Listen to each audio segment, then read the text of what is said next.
여러분은 치통이 심할 때, 특히 이게 통제로 잘 낫질 않고 며칠째 계속된다면 당연히 치과에 방문하시겠죠?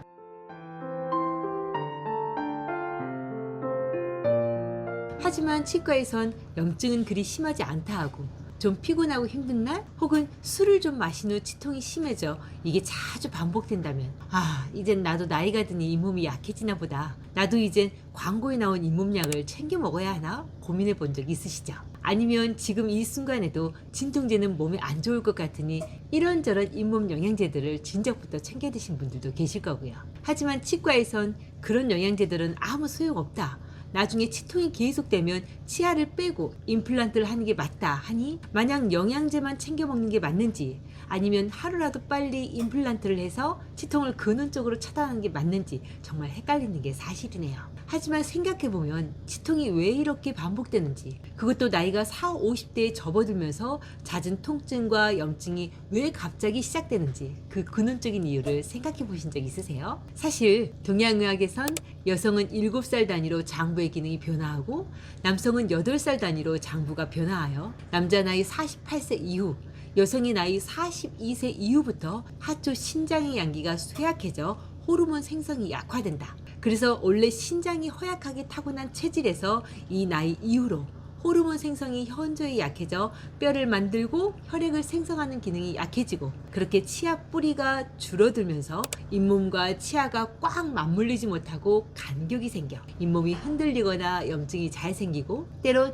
염증은 아니더라도 과로나 음주 등으로 간에 풍열이 올라와 치아신경을 자극하여 치통이 심해진다 설명하고 있거든요. 원래 젊었을 땐 간에 풍열이 오르면 뒷목이 뻐근하고 두통이 잘 오잖아요. 하지만 나이가 들어 치아의 뿌리가 약해져 있는 상태에서 간에 풍열이 오르면 이젠 치아를 잡고 있는 잇몸이 들뜨거나 염증이 생겨 치아가 흔들리거나 치통이 심해지고, 심한 경우 턱을 부여잡고 너무 심한 통증에 눈물을 흘릴 수 있어요. 따라서 치통을 근원적으로 다스리려면 사실 잇몸의 염증을 다스리고 통증을 없애는 약들보단 치아의 뿌리를 강화하고 잇몸에 탄력을 줄 수 있는 영양제가 더 필요하네요. 그게 칼슘, 마그네슘, 아연, 망간 같은 미네랄이 함유된 미네랄 영양제인 거고, 인사돌 같은 잇몸 재생 항산화제고요.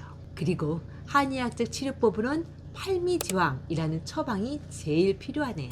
왜 팔미지왕 안에는 신장과 부신의 기능을 활성화시키는 숙지향, 산수유, 육계, 부자가 들어있어서요. 게다가 신장 기능이 약해지면 신장의 여과 기능이 약해지고 전신의 수분이 제대로 순환되지 못하고 정체되므로 택사와 복령, 목단피로 이를 해결해주고, 여기에 목단피로 하초에서 상추로 올라오는 풍요를 진정시켜 준다면 신장과 부신의 기능이 강화되어 호르몬 생성과 분비가 좋아지고 뼈와 치아 뿌리는 다시 생성되기 시작되면서 들떴던 잇몸 또한 제대로 탄력을 찾아 치통이, 또 잦은 잇몸 염증과 치아 흔들림이 근원적으로 해결될 수 있다는 건 쉽게 이해할 수 있으실 거네요. 그럼 영양제를 먹는 것과 팔미지왕환을 먹는 것의 차이점은 뭐냐고요? 아시다시피 영양제는 내 몸의 스스로의 기능, 즉 장부의 기능을 되살릴 수는 없어요. 다만 부족해져가는 영양분을 보충하는 개념으로 치아 뿌리를 만들고 잇몸을 강화해주는 성분을 더해주는 데 의미가 있지요.